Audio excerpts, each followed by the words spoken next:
Қайырлы күн, Милка десертін рецептпен бөлісетін боламын. Басқа да рецепттер бар, бірақ дәл осы рецептпен жасасаңыздар балмұздаққа ұқсап өте дәмді болып шығады. Тіркелуді ұмытпаңыздар. Ең алдымен 3 жұмыртқамызға 120 грамм қантымызды салып, жақсылап миксерлейміз.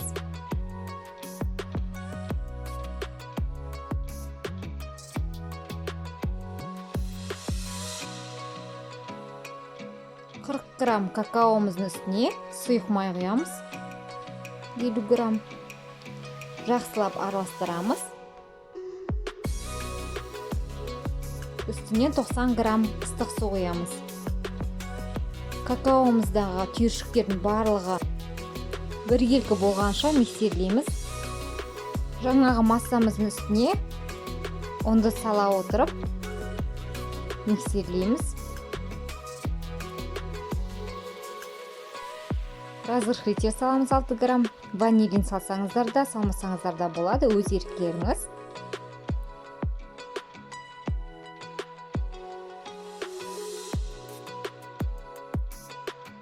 Разрыхлитель мен ванилинді ұнға араластырып жіберсеңіздер де болады.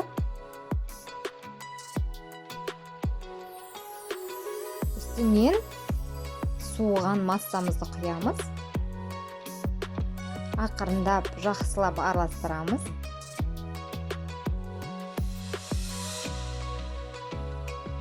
Пергамент қағаз төселген формамызға құйып, 180 градуста 20-25 минут пісіріп аламыз.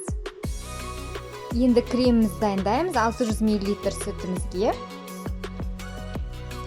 ұн саламыз 40 грамм, 100 грамм қант саламыз.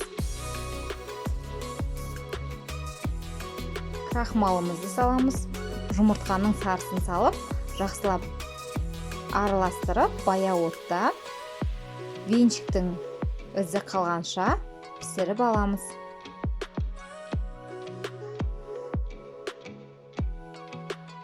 Мінекей дайын. Ақ шоколадымызбен сары майымыздың үстіне құйып, шоколадымызды ертіп, араластырып, бетін жауып, суытып қоямыз. 400 мл сливкемізді жақсылап миксерлеп аламыз.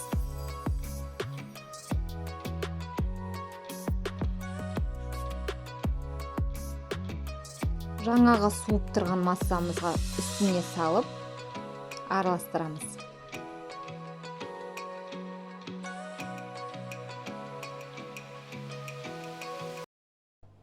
Ең алдымен ыдысымызға 100 грамм кремімізді құямыз. Үстіне бисквитімізді саламыз. Үгітіп те салсаңыздар болады. 150 грамм кремімізді құйып, тегістейміз.